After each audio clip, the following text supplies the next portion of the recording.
5 seconds.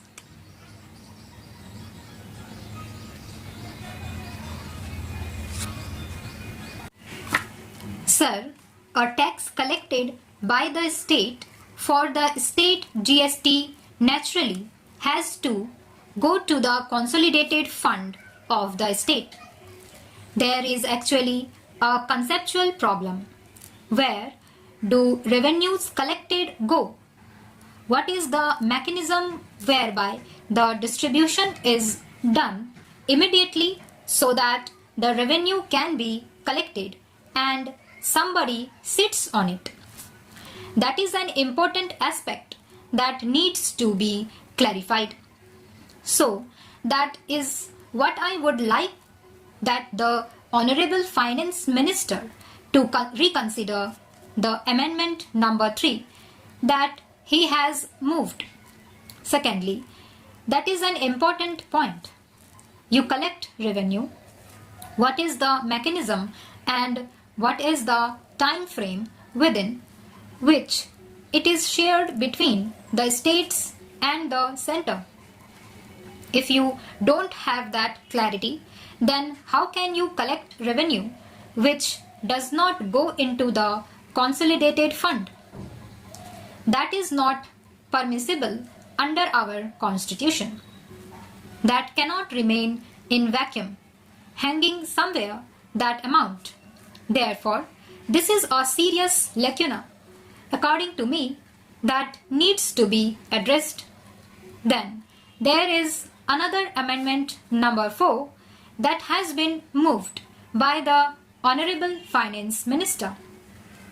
Sir, I have with me letters from the chairman of the Empowered Committee of State Finance Ministers, a position that this bill has discussed over the last 2 decades, a position that was occupied by the left front government's finance minister, now occupied by the current finance minister of West Bengal, and a letter also from the finance minister of Kerala.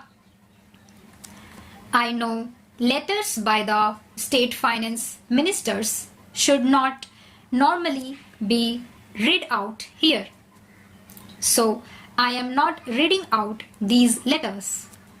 Now, both the West Bengal finance minister and the Kerala finance minister, and I think there is a point in which they argue that there has been an issue on the question of the tax levied and collected by the union under clause 2, etc.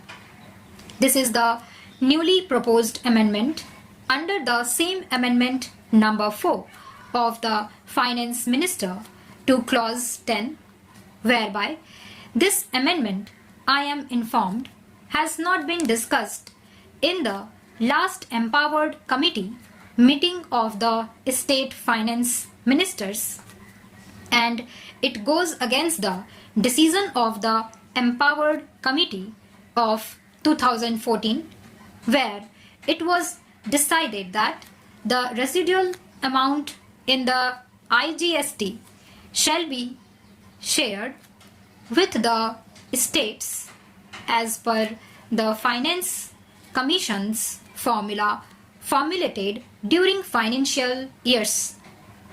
Therefore, both the states, the chairman of the empowered committee, have suggested that this be deleted and let clause 10 remain what it was as the Lok Sabha passed it. That needs serious consideration, and I would like the Honorable Finance Minister to respond to that when he sums up this discussion. The fourth major point is on the dispute resolution mechanism.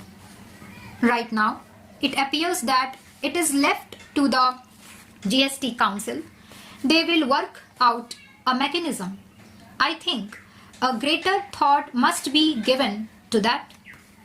That mechanism must be spelt out more concretely and in a tangible form at the time when the GST bill is brought for consideration. I am requesting the Finance Minister to do so. Finally, sir, I will end with only one point. This is a very serious piece of legislation. We are making a very major radical departure from the revenues collected by the states and the central governments for their functioning. We are making a very major departure from the objectives for which these revenues are collected and how they will be spent. This is of such a major importance that not only the GST bill should come back for consideration, but also all connected with the GST bill must be brought here also for our deliberations. Therefore, they should not be brought as money bills.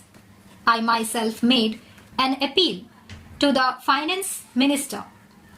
You are aware that I told you earlier of my interpretation of Article 110 of the Constitution of India. It is a non-legal, non-lawyer, common sense interpretation. Article 110 says what are the items that constitute a money bill. Article 110(2) says that what are the items that don't constitute a money bill. Article 110(3) states that in the case of a dispute, the decision of the Speaker of Lok Sabha will be final.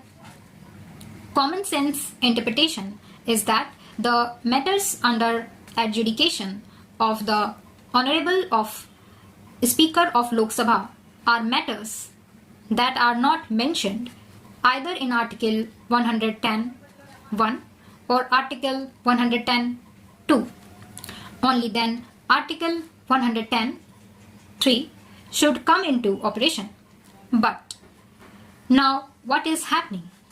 Article 110(3) is coming into operation for matters listed in Article 110(1) and 2.